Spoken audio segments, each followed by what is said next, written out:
How to overcome your inner critic and silence self-doubt. How to overcome your inner critic and silence self-doubt. That is what we're going to talk about today. But, first, please send me your validation so that I can inhale it into my nostrils and down to the depths of my soul. Send said validation by subscribing to the YouTube channel. Hit the little notification bell right now. Click it, so that you can get brand new videos the moment that they come out. All other platforms, please like, comment, subscribe, share with your friends, and let them know about the value that this content provides. I hate my inner critic. We all hate our inner critics. So annoying. Just like this little voice in your head that tells you you're not good enough, tells you you're dumb for even thinking that you should try. Like, how dare you?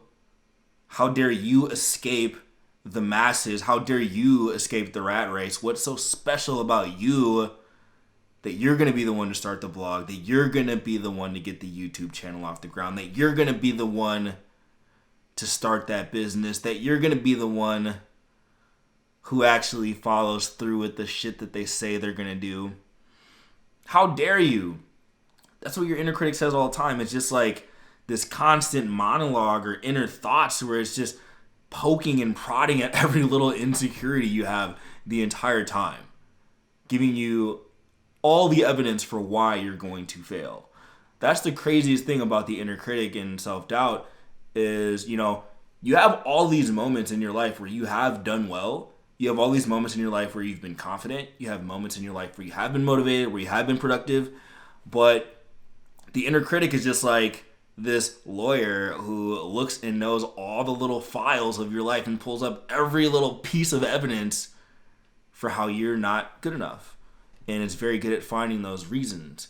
And the reasons you feel not good enough tend to outweigh the reasons you do feel good enough. So how do you overcome the inner critic? How do you overcome self-doubt? How do you deal with any of this? It's kind of like a two-pronged attack. Steven Pressfield talks about this in his book, The War of Art. You kind of have to create this initial get over the initial inertia to first start doing the thing.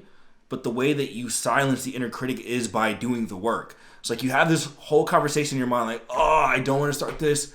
I don't want to do this project. It's going to be so hard. I'm not good enough.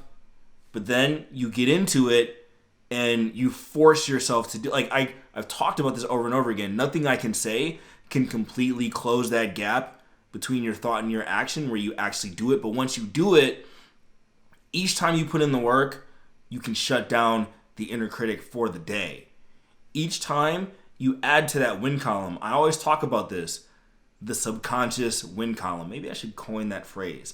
You want to increase the score of the subconscious win column. So each time that you follow through, you have more evidence. You have another case against your inner critic where your inner critic's like, you're not capable of doing this. Where you're like, no, I just did this. So shut up, you're wrong. And then it's like, okay. Voice comes back again the next day. Shut up, you're wrong. I just did it again. 2 days in a row, punk. Ha ha ha. And then you keep doing it and doing it and doing it. And all of a sudden, after a while, it will go away or it will lessen. I still feel the inner critic, self-doubt, imposter syndrome, whatever you want to call it, when it comes to tackling a new project, something bigger and better. So for example, I'm coming up with online courses, online mentoring programs, something I've never done before. And I have that voice in my mind at the same time. Even though I've spent the past half decade learning how to blog and I know how to fucking blog, I still feel that inner critic's like, who are you to teach people how to blog, right? So now I'm putting together courses for this. I'm putting together a YouTube channel for this. And those feelings are starting to bubble up. But when I'm working on these things, I've been recently working on these programs, and the more and more I get into them, I'm like, oh, wait, dude, you know a lot. You have a lot of knowledge.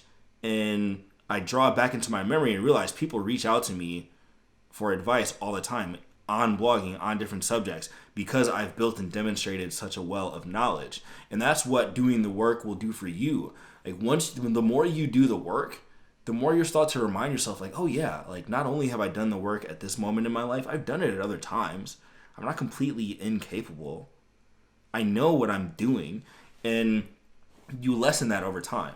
Like the degree of insecurity I feel about content creation, about online business, about teaching it, like stuff, like some of it's there, but it's not there to such a large degree. Like you can tell I'm very confident in what I'm doing. I've practiced it so much.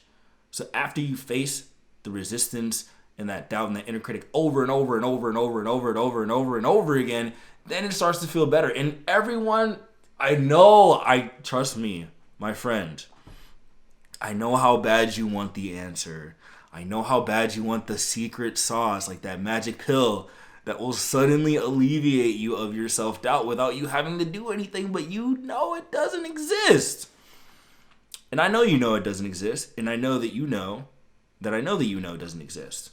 But it's that mind game we play with ourselves. It's that rationalization game that we play with ourselves, that things should be easier, that for some reason you shouldn't struggle, that it's somehow odd that things aren't working out for you right away. That mental distortion is what keeps people so far behind.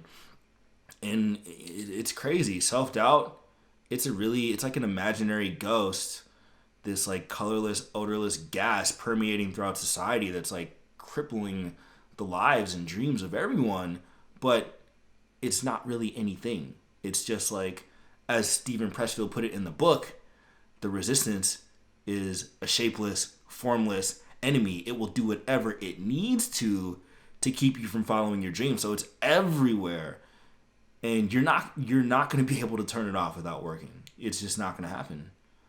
You have to find the way to bridge that gap. And I talk about the same reasons, the same angles you can use to bridge that gap all the time. You're going to die. You are going to die. I'll link to my video where I talked about the fact that I use death as one of the purest forms of motivation you can ever find. Like, what are you doing? That's the one thing. I have this other voice that I use to counteract the inner critic voice. Aside from the subconscious wins voice, it's the what are you doing voice. It's like, dude, what are you doing? I ask myself that all the time. Like when I don't want to push myself, I'm like, Aya, what are you doing? Why are you wasting your time? Why are you being so scared? Like, they're just feelings.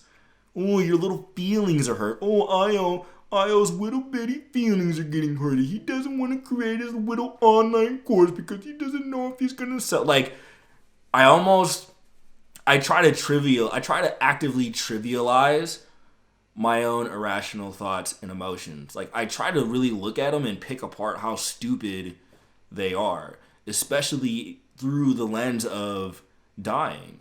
Like, why do I care about my feelings, a little bit of rejection, a little bit of bruised ego, when I could get hit by a bus tomorrow? Why do I care so much about the opinions of other people when we will all be turned to dust soon? Like, why wouldn't the default thing for me to do be putting every single thing I have into my dreams, every single thing I have into the present moment, every single thing I have into being as engaged as possible in everything I do? Why shouldn't that be the default?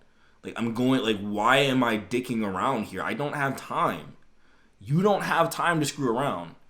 Like, that's the biggest fault. As Seneca says, we act like immortals in all of our desires, and we act like mortal in all of our fears.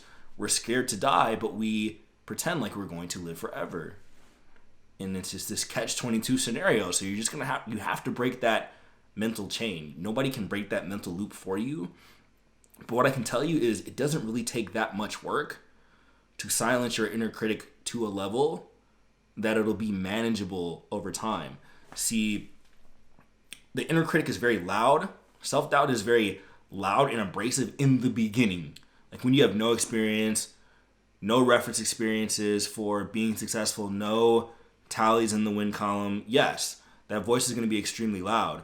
And I wish that I could tell people who are aspiring to be something, especially creatives. I just wish I could tell creatives, like, it's gonna get better.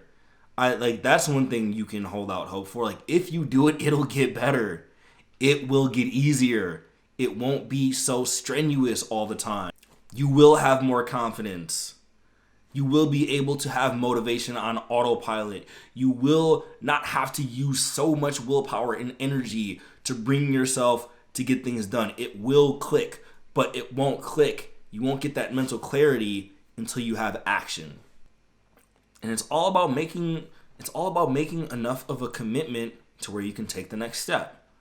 So like what is a commitment that you can make to doing some sort of action that'll help you defeat the inner critic? Actually, go ahead and leave a comment.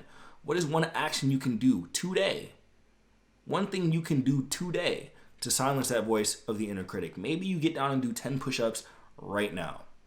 Maybe you open up the computer and start your blog post right now. Maybe you just spend 5 minutes researching starting an online business, not even doing anything about it, but just something to put in that subconscious win. So after you like the video, which you should do right now, leave a comment and tell me one little thing you can do like immediately to get that subconscious win going.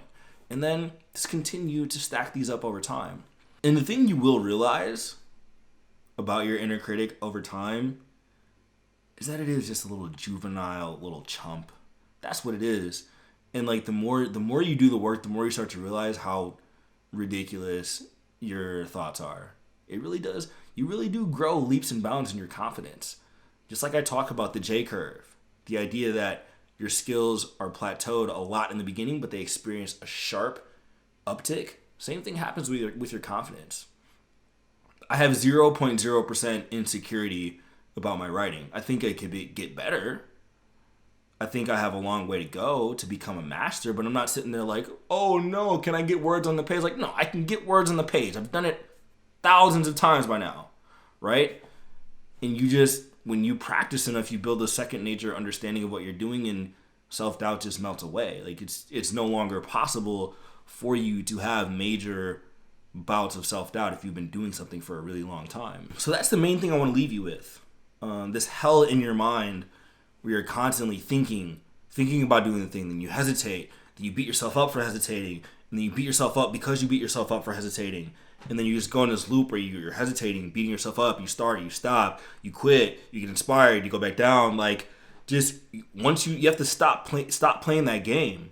That up and down yo-yo game is what's making it worse. That up and down yo-yo game is what's pushing you further away. Each time you yo-yo up and down and just don't commit to that period, I always talk about sticking with something for 90 days because that's enough to get you that traction point. The less you do that and you keep starting, it just gets harder. Those feelings aren't going to go away. And you can alleviate those feelings. You can lower the inner critic by doing the work. And I encourage you to do so. Okay. Real Help is the name of the new book. Just no questions. Just grab it because I told you to grab it. Even if you're an auditory learner, there's an excellent audio version of the book that you can check the exact link for below.